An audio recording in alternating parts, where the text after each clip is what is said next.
Starting a new series today, which will be a 4-part series, and we're going to walk through how it works. That's found on page 58 of the Big Book of Alcoholics Anonymous. And I liken that to whenever you put something together, there is a set of instructions that come along in the box. That's right. And how it works is the instructions. That's right. And a lot of times, we want to go by the picture on the box rather than taking the time to read the instructions. Wow. And then we end up with all those screws left over, and we say those are just extras. And we wonder why the bike is shaking or the bookshelf is leaning, because we try to just look at the picture. That's right. Well, the picture tells you what it looks like when it's finished.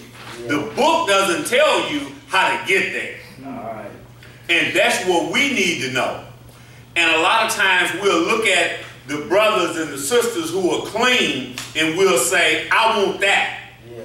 And then we'll start trying to do what they're doing today, rather than what they done when they first started.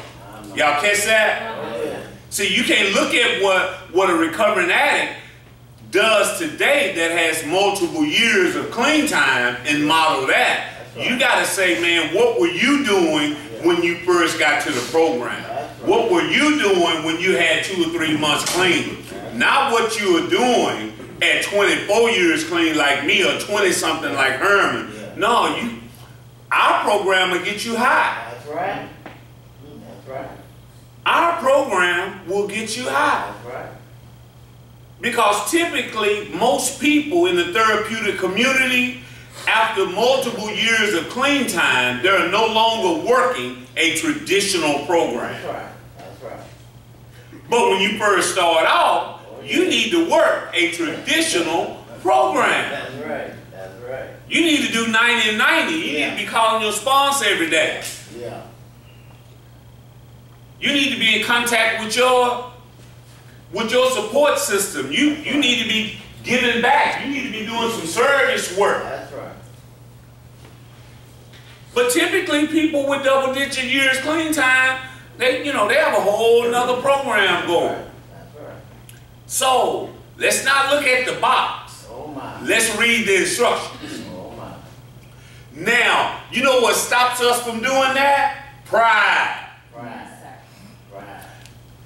I had an opportunity to practice this week, and I get to the lesson. My wife bought an office chair and brought it home, and I was already preparing for this lesson. And man, I looked at that box. I said, I know how to put this chair together. It went against everything in me as a man to read them instructions. But I didn't want to stand up here and not have the correct things to say. So my motivation was probably wrong, but I read them instructions and followed them. I really did. For probably the first time in my life that I followed the instructions, but I did. In the church, sitting up there so pretty. Wow. And, we ain't killed ourselves or nothing. Wow. Probably because I read those instructions. But a lot of us, we don't read the instructions, do we? That's right. No. Because something on the inside of us says, I know how to do this. Yeah. And it's beneath me to read the instructions. That's right. That's why we've been trying to work this program our way, and we keep ending up in those sorted places, dealing with those sorted people. That's the way it says it in the book. But maybe this time we will follow the instructions. What are the instructions? They're real simple. Yeah. It just says on page 58 in the Big Book, rarely have we seen a person fail who has thoroughly followed our path. Rarely have we seen a person fail who has thoroughly followed our path. That's pretty simple, isn't it? And most things we do in life is about odds. Okay. We want to put ourselves in the best position to win, right? Yeah. almost in anything we do, if you're going to put a whole bunch of effort in, you kind of want to have a pretty good chance that the outcome is going to be in your favor. Well, what this is saying is that it's rare that they've seen a person fail who has thoroughly followed our path. And NA text says it like this: they have never seen an addict relapse who was working the NA program. So NA says it's a 100% guarantee that I can stay clean. AA says rare. Both of those are pretty good, especially when I'm falling off every time. So I want some odds. You know, that if I'm going to do this, I need to know what is my chances of getting clean. You know, think about it. If you come in the program, maybe you're like, man, I done fell off 1,900 times. What is my chances of staying clean? And they simply said to you, well, man, it's rare that we've seen a person fail that do what we say. You would be like, well, okay, I'm going to do what you say because I'm tired of hurting. In the book of James, chapter 4, verse 17, it says, whoever knows what is right to do and fails to do it, for him that sins. Whoever knows what is right to do and fails to do it, for him that sins. And what I was telling the women and the men this week was, let's not look for moral stuff. When we think about sin, we think about, you know, moral sins and moral failure. No, disobedience is sin. That's right. Yeah, that's sin too, right? That's right. Yeah. Being told what to do and don't do it, that's sin. That's right. Yeah. Yes, sir. And my mama used to say a hard head will make a soft behind. But she would say something else, but I ain't gonna say that. That's what she would say. That's right. That your head is hard. Yeah. You don't believe fat meat greasy. That's right. That's an old country term. I don't exactly know what that means. That's right. But I knew it meant that a belt was coming if I didn't get in line. Yeah. Boy, you don't believe fat meat greasy. Yeah. That meant that she was toward the end. Yeah. I believe nothing. And my grandfather would say, boy, I don't chew my cabbage twice. Yeah. Well, I got a bunch of whoopings, so I figured that out. That meant that he didn't repeat himself. He was only going to say it once.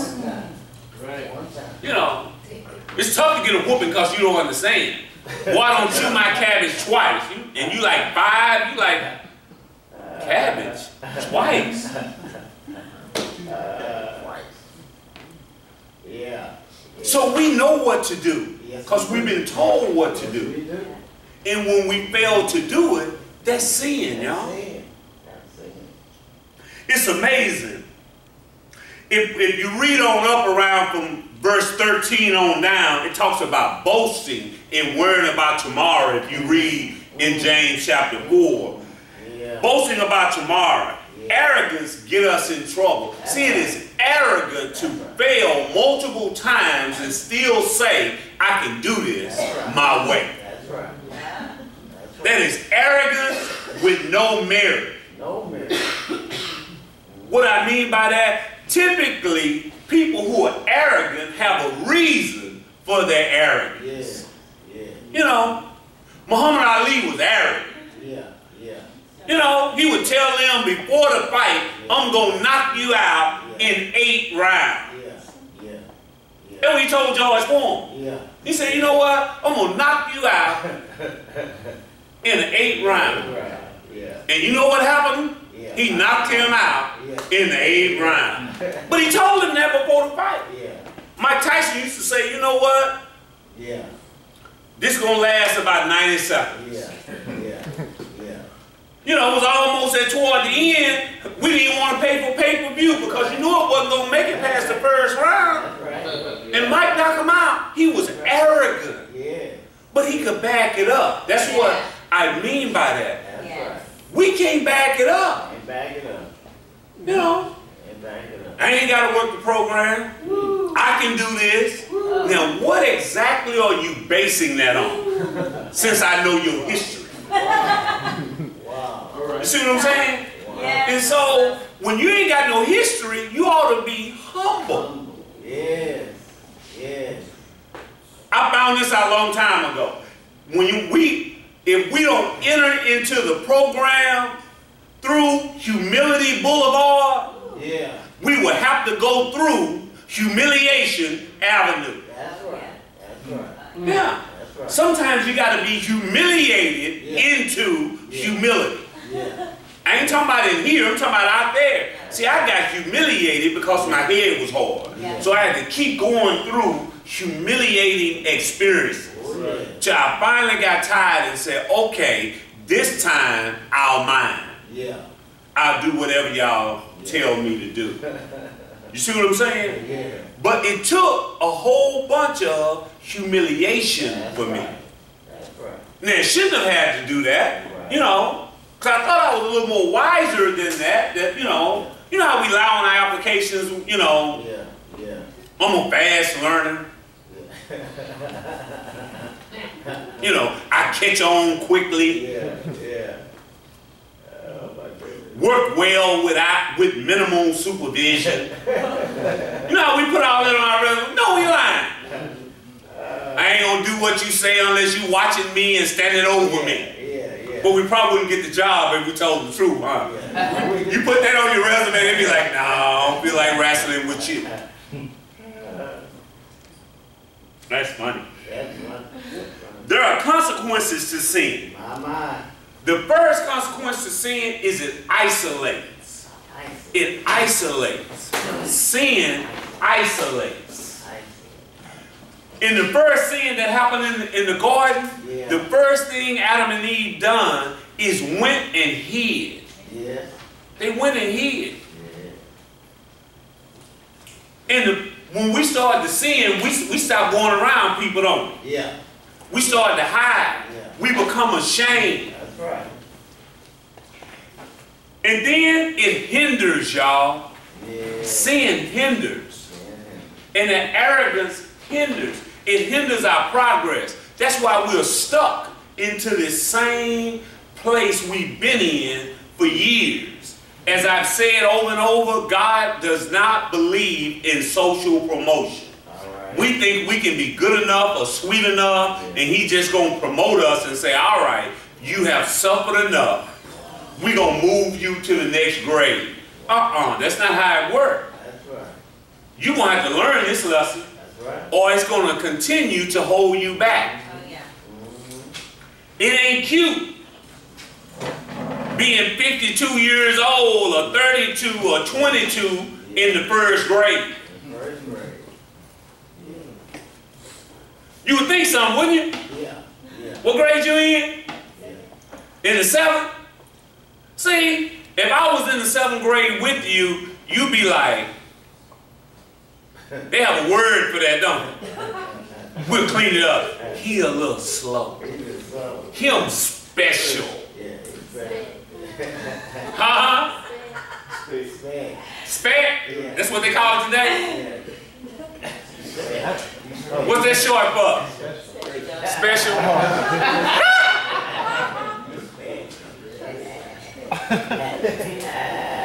So, you know what we are in here, y'all? Spec. Because we are still trying to learn the lesson we should have learned a long time ago. We are spec. Yeah. Yeah. What the youngsters can put some names on it. No, I'm old. I didn't even know what that meant. Y'all trying to help me like, man, that's short for special. Thirdly, it kills. It kills. That's right. It kills. That's right.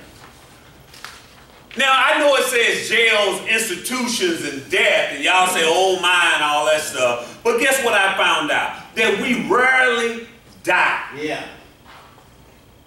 We keep living, and that's the bad part. But our life dies. Our relationship dies. Our hope dies. Our aspiration dies. That's what dies. Yeah. Not us.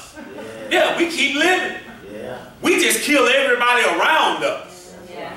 That's right. That's what happened. That's right. We don't die. We kill our relationship. We kill people emotionally. Yes. We kill our hope. Yeah. Rick Warren says it like this. When he talks about hope, he says that we can go about 21 days without food. The brain can go about 60 seconds without oxygen. But we can't go 1 second without hope. And we self-destruct. Wow. And while we're using, we lose hope. I did. Yeah. I lost hope. Yeah. I went up to the Dallas Life Foundation this morning to share my story. And I was telling them that that's what had happened to me. That's why I lived at the homeless shelter for 8 months, because I stopped fighting. Yeah. I stopped fighting because I had lost hope. I just decided at 28 years old, I was going to be homeless for the rest of my life. It just seems like it took too much effort to try again. And I was scared to try because I didn't want to put a bunch of effort in and fail. That would really take me out. So at least if I didn't try real hard, that would be the reason why. And so I lived like that for 8 months. You know? And I met a couple of people up there. They were saying, man, I was up there when you was up there. I said, oh my God. That was in 1989. This 2017. They still there. Yeah. And I said, you know what? There is still hope because you keep waking up. God still has a plan for you. Yeah. Boy, but 28 years of homelessness has to be hard. Oh, yeah. Those who do not recover are people who cannot or will not completely give themselves to this simple program. Those who do not recover are people who cannot or will not give themselves to this simple program. Those who do not recover. Yeah. So if you ever wonder why don't I recover? Or family members, why don't my loved one get clean and stay clean? Yeah. It's real simple. Because they don't completely give themselves to this simple program. That's why. It ain't that complicated. That's right. You know. Now if they got some medical and emotional issues, you may need to spend a whole bunch of money sending them to some places to get them checked out. And if they halfway sane, ain't nothing wrong with them that they just won't try. Yeah. They just won't completely give themselves to the program. That's it. That's it. Because if they did, they would stay clean. That's right. Then it talks about there's two kinds of people. There are will nots and there are can-nots. And will not or cannot. Right. Can-nots are people who are constitutionally incapable of being honest with themselves. We're just will nots. We just will not do what we have been told to do with some consistency. We won't mind. Yeah. Yeah. That's right. But guess what? We done heard that from way down here. I used to hear that when I was little. Boy, you just won't mind. You ever heard that, Richard, when you were little? Sure. Yeah. Oh, yeah. Oh, yeah. Sister, you ever heard that when you were little? Remember that. Boy, I wish I could have turned the camera on. Boy, I have a whole bunch to say, but I can't say it. We'll have to ask my mom. Because they say if it ain't no peace, ain't no peace. Ain't no peace. And brother, we want some peace, right? Yeah. Because they say it's better to be on the roof, on the corner at midday, than to be in the house with a woman scorned. Yeah, what they say. Yeah. Oh, the Bible says. That's what it says. Amen. That's what it says. So you ride by and see a brother sitting on the corner of the house in the hot sun. Brothers, we'll understand, won't we? We'll be like, man, I understand. It must be hot on the inside than it is up there. Brother, I understand. Yeah. We done all been in a house where it was hot, right? Oh, yeah. Oh, yeah. Some of y'all who don't have y'all mate here, Yeah. you know, all of us that got our mate here is cool on the inside all the time. So we really don't understand what that means. Matthew 13:21 says, but he doesn't have much depth in his life, and the seeds don't root very deeply. And after a while, when trouble comes or persecution begins, because of his beliefs, his enthusiasm fades, and he drops out. Now, this is the parable of the sower. Yeah. And what it's talking about is that we won't stay still and we won't stay planted long enough for us to get some root. And then when trouble comes or persecution comes, we drop out. We need to prepare for trouble. Yeah. That doesn't mean bad stuff. That just means life, y'all. That's right. I was telling the people at the foundation this morning that God's prescription for growth is opposition and pressure and trouble. When God get ready to bless you, he tests you first. Yeah. Satan tempts, God tests. That's it. Because he don't want to promote you into a position that you're not ready for. That's right. That wouldn't be a good, loving God, right? Right. To put you in a position that you're not ready for you to crash and burn. Right. That's not loving. That's right. You know, when I first got my car, people was asking me, you let your son drive your vet? I'm like, no, I did not. And I will not. Because he a little spat. Yeah. All 16 and 17-year-olds are a little spat. Yeah. And they probably shouldn't be driving a car that'll go 200 miles an hour, right? Just think about it. When you were 16 and you got in a car and the speedometer said 200, would you try it? Just I want to see the people who would just at least got to punch it. Yeah, that's why they do it. You should have raised your hand. You're going to be on a tricycle. They're going to be like, oh, no. You need a horse and a buggy. And so that's why, because I didn't want to put him in a position where I know he wasn't emotionally ready. Yeah. Because, you know, my people fooled around him and bought me a sports car when I was his age. And I made it do all of it. Yeah. And that's why I understood that God takes care of old people and I wouldn't know.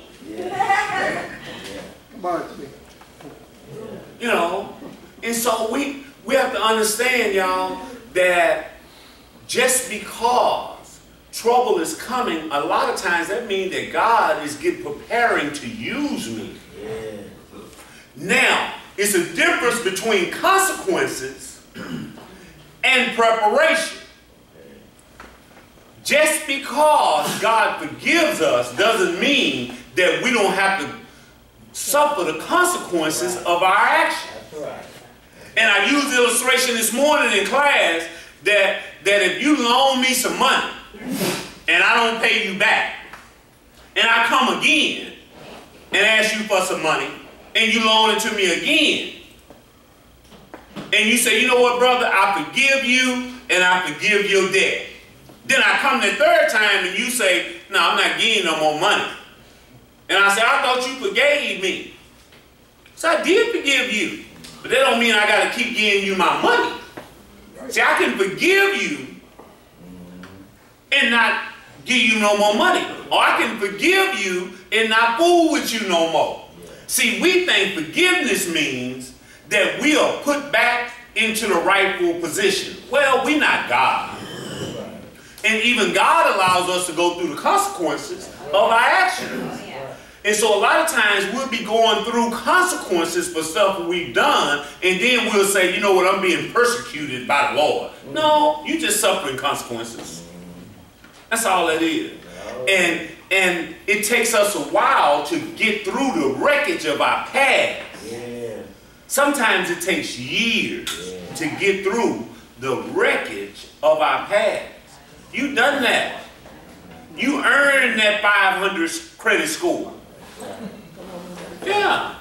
It don't just, oh, Lord, forgive me and my credit score, and your credit score go from 400 to 800 just because God forgave you. No, you still got 400 credit score. Y'all got it? Yeah. Got it. You got to go through consequences. That's right. But we got to learn to go through that persecution. And we can't let our enthusiasm fade. You know, when we first get this thing called recovery, or we first, let me say it this way, y'all can maybe relate to this. You remember when you fell in love for the very first time? Oh yeah. Just everybody think back. Yeah. Remember how that felt? Yeah. You sleep? No, you sleep. You hang up first. No, you hang up. Y'all remember that? Oh yeah. Oh yeah. Where you couldn't eat, where you couldn't sleep, you were just in love. Yeah. Remember that feeling? Oh yeah. You know, some of y'all may have to think back a little further than others. Tell y'all a true story, y'all. When I first met my wife, she lived in Garland. I lived in Duncanville. She drove all the way over there just to get a good night kiss. That is not true. That is not true. The other way around. Or it may have been the other way around. I may be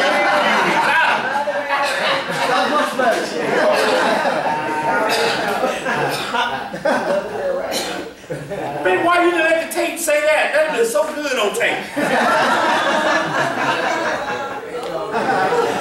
They'd have been saying, that brother got some sweet sugar.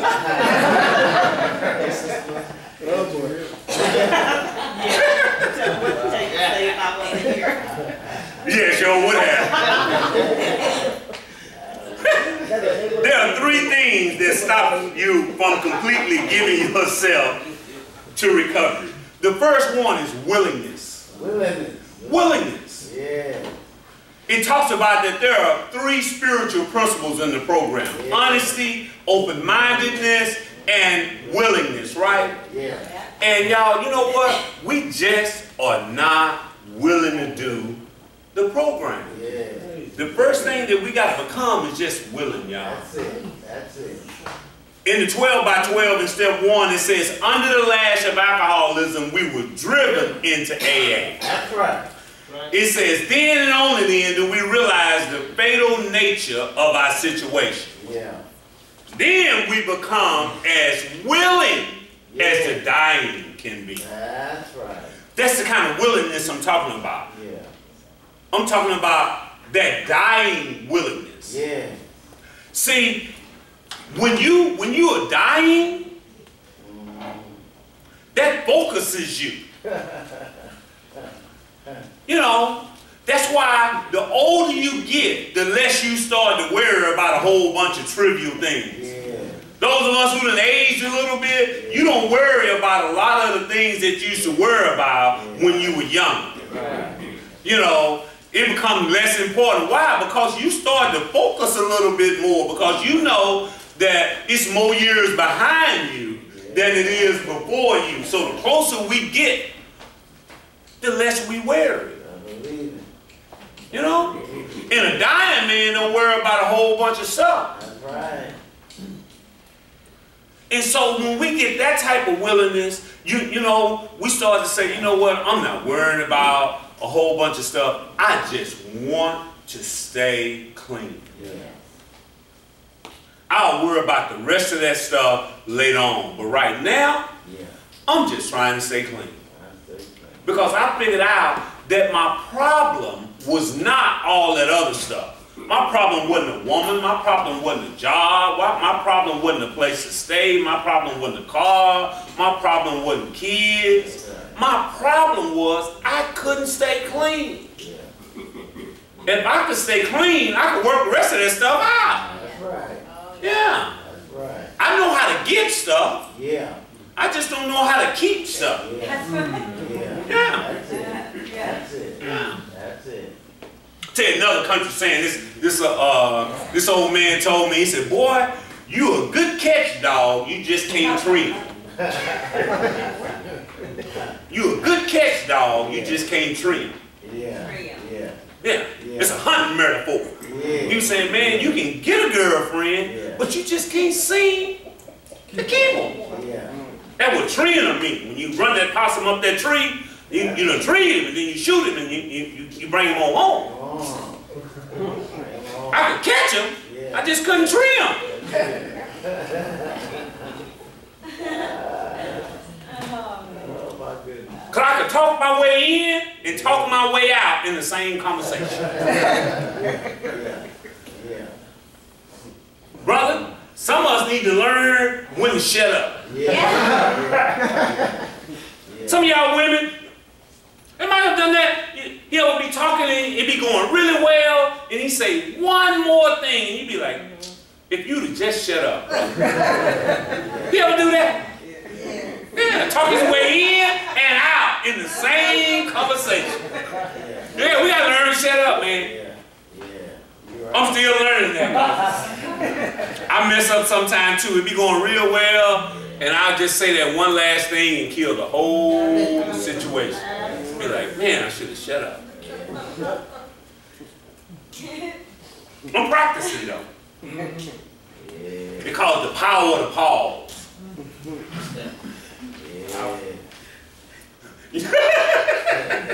What's the matter here? Wow. It's power, man. Knowing when to shut up. Then I'd be sitting around and saying, man, if I just wouldn't have said that, we wouldn't be arguing. But it was just that last thing. Because I think if I don't say it, I'm going to bust. And y'all ever felt like that? I just got to say it. I'm going to bust. I heard a doctor, she was right here in this room. She said that you can actually bust if you don't get it off your chest. Oh, yeah. Yeah, she's a medical doctor. She actually is my wife doctor. And she said that, didn't she? She agreed with you. And she's a real doctor. Yeah. Yeah. The next one is faith, y'all. Hey. Faith. The Bible says substance. Faith, it said, now faith is the substance of things hoped for and the evidence of things not seen. My pastor says that faith makes the future present and makes the unseen seen. And so it's hard for me to work the program if I don't believe that I'm going to stay clean. You see what I'm saying? We got to get that hope back. You know, it's hard to go to 90 meetings in 90 days and call your sponsor and work the steps. And they saying don't get into a meaningful relationship for a year and all that kind of stuff. I want to know why. Why am I doing this? That used to be my big word. You know, I was like a little kid. Why? Now, why am I doing this? Explain this to me. Why? That don't make sense. Right. And so I had to get some faith to believe that this thing would work, that I could actually stay clean. And once I believed that I could stay clean, then I could go on and put all that effort into it. You know. Thirdly, commitment. Oh, that's a cuss word there. Especially for men. Excuse my profanity. What word did he say? Commitment. Well, we don't like to commit, do we? No. It ain't just a gender thing. Addicts, it's hard for us to commit. Because we quit everything. Why? It has to be going my way. Right. And if it ain't going my way, I quit. If it don't look like I'm going to win, I'm going to take my ball and go home. That's right. That's what I used to do. shoot, if it looked like I was losing, I'd take my ball and I'd go home. Ain't nobody gonna play. You know, I was the only child and my mama would buy me stuff, so I always had the ball, you know. So if I don't get picked, nobody gets to play. Even when the big boys would play, they'll shoot the ball and hit the rebound. I was fast too. I'd catch it out there and run home. I'm gonna stop this game. Because if you don't pick me, nobody gonna play. Yeah. Addicts are selfish people. That's right. That's right. We are. That's right. We're arrogant, we're self-righteous, we're egotistical in the extreme, the book says. Are you talking about my son? No, he's not like that. I'm only talking about me. They say you're supposed to speak in I form instead of we. So I'm talking about me. But if y'all can identify, then, you know, this is what they say. If you spot it, you got it. You spot it, you got it. And so we have to realize that commitment is not a bad word. We have to learn how to stay with something even when it's not going our way. You see what I'm saying? I had to learn that, you know what, I had to get on a job and stay on a job. It became important for me to sign a lease and stay there until the lease was over. You know, why they left so many cars on the side of the road? You know, I know all these people. If that car stopped running, I'll leave that car right where it is and go on and get me another car. Man, what happened to that car? Man, that car stopped running. I ain't gonna be paying no car note on no car. It ain't running. It ain't running. Yeah. Shoot. But man, you signed, you made a commitment. Man, forget that. I'm gonna give me another car. Yes, sir. Y'all don't do that? Oh, yeah. I ain't talking about y'all earth people. I'm talking about, you know, come on now. Oh, yeah. You know we'll quit when stuff don't go our way. That's right. My favorite saying used to be this: forget you and the horse you rode in on. That's when I was through. When I say that, forget you and the horse you rode in on. You gotta be old and country to know what that means, but y'all know it's over, don't you? Yeah. You know when you hear that it's over, right? You don't really know what the horse and you rode in on, but you know it's over. Yeah, I'm out of here. And forget you and the horse you rode in on. But I learned, y'all, that it's about commitment. And stuff don't really always go my way, but I gotta stick to it. And understand that it will progressively get better if I stick to it. Yeah. And I gotta stick to it even when it don't look like it's going my way. That's right. You know, a lot of time, you know, we'll get a brother like Alex over there whom God just done shined on and he making a whole bunch of money and life just done turned real good for him and all of that. And you'll be another brother and you'll be like, it ain't happening like that for me. And you'll want to quit because you'll think that that's the way it's supposed to happen for everybody. It don't, y'all. That's right. I was the last brother to get everything around here. And that hurt my feelings because I already talked about arrogance.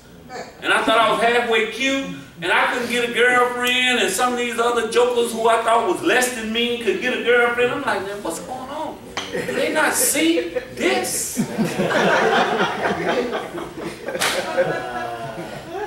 I couldn't get a job, I couldn't get a car, and everybody was moving a lot quicker in this process than me. And one of the deacons told me, he said, Bussy, there is a scripture that says that the race is not given to the swift nor the strong, but given to the one that endures to the end. You're going to have to learn to endure, son. Maybe you're not receiving these things because God said you're not ready. Wait your turn. And that's a hard thing to do when you watch somebody, when God bless people all around you, and you like, man, whoa. It starts making you have self-doubt, or make you resentful at God. You know, that's what it done for me. I'm like, man, God, you know, come on. Why I can't get these things? And I learned that, you know what? I can't make God move no faster than he gonna move. He wasn't my mama. He wasn't moved by my temper tantrums. See, I throw temper tantrums, and so do y'all. See, relapsing is a temper tantrum. I'll fix you. That's equivalent to being two, laying and kicking and screaming in the supermarket store. That's what a relapse is. And family members, you got to learn to do what you do with a 2-year-old. Just ignore them. I started to look for this YouTube clip that I seen a few months ago of this little baby. This little baby would trail his mom into the kitchen and lay on the floor and start crying, and the mama would walk into the living room. The baby would get up and walk to the living room and get her attention and fall out on the floor, and she just walked to, he just kept following her everywhere she went because it was trying to get some attention. Y'all see that? That baby was trying to get some attention. But that mama was like, you know what, I'm not moved by your temper tantrum. She just kept going on about her business. And finally, the baby got tired and went on about her business, you know? And sometimes that's what we got to do. That's what a relapse is. It ain't nothing but a temper tantrum. That's right. We just trying to get some attention. That's right. We got to learn to commit and understand that a temper tantrum at 2 may be kind of cute. A temper tantrum at 42 is something else. I don't know what the word is for it, but it ain't cute. Yeah. I still throw them sometimes. I just don't kick on the floor, but I'll pout and get mad. I do. Just be hungry, just mad. Don't do what I want to do. You know, there's some people in the room, so I can't share all the way. I hear you. Yeah. You gotta know your audience, y'all, when you're sharing. Sharing can get you in trouble. Because some people will actually hear stuff in a meeting and use it against you. That ever happened to y'all before? Yeah. Or correct inaccuracies. That's why it's a difference between an open meeting and a closed meeting. This is an open meeting, so you share differently. So Monday when we have a closed meeting, I'll share. That's right. That's right. The program of recovery is simple. We complicate it. We need to do, check this out, y'all. What we're told, how we're told, when we're told. That's the way the program works. I need to do what I'm told, when I'm told, how I'm told. My mama used to say it like this. Boy, when I say jump, you just need to ask how high. God almighty. That's right. Just ask me how high. Other than that, don't be asking me no questions. That's right. That's the way the program is. We tried to figure this program out, and you can't figure it out. You just need to do what you told, when you told, how you told. I was talking to a brother this morning. I said, man, go get the guys and take them down there and help the brothers, help the people do the Easter egg hunt. And he went out there and started smoking and meandering around. I said, man, what happened? He said, I was thinking. Brother, go get the men, tell them to go down there and help. What are you thinking got to do with that? See, everything ain't a thinking job. That's right. Herman says, I can't think my way in the right living. I got to live my way in the right thinking. That's right. That's right. You know, I get in my head and I go to thinking and trying to figure stuff out, and that's what messes it up. I don't need to be thinking. I just need to do what I'm told. That's right. Go over there and said shut up and sit down. You're like, what exactly do that mean? I wonder what he meant when he said it. No, just go over there and shut up and sit down. Yeah. That's what worked for me, y'all. That's how I got 24 years. Yeah. I got so tired that I said that, you know what? I am just going to do what these people tell me to do. When they say do it, how they say do it, and leave the results up to God. Because I done tried my way, and it didn't work. And so, you know what? I'm just going to try it this way.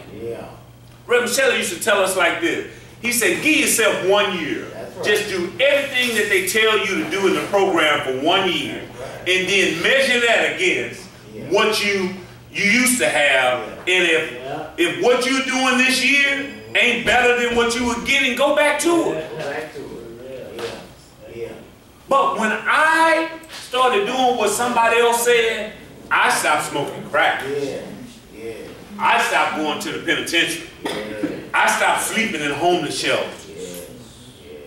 And all I learned to do is to do what I was told, when I was told, how I was told. We're supposed to learn that when we were little. Y'all, we think our way into the dope house, into the liquor store. Don't think your way into the dope house. Because we be trying to figure it out. We try to find an easier, that's next week though, an easier, softer way. You know. That's it. It got to be another way. This got to be too much. No, just do what you're told, when you're told, how you're told. That ain't that deep, is it? It's a shame that we done wasted all these years simply because we wouldn't do what we was told, when we was told, how we was told. And all the time, you don't even get to ask what that means and all that stuff. Just do it. Ain't that what the Nike shoes say? Just do it. Just do it. Just do it. Do it. I'm a rapper. In my own mind. Usually men and women who are constitutionally incapable of being honest with themselves, they're such unfortunates, I'm sorry. They're not at fault. They seem to have been born that way. The antidote to our disease, y'all, in closing, is just honesty. Honesty. I just got to get honest with myself and others. I got to learn to tell the truth. We'll lie for no good reason. You know that? Man, I got so used to lying, it took me a while to distinguish whether some of those lies were true or whether they, I had made that up. Because a brother can stick to a story. Wasn't me. Amen. Wasn't me. You know what?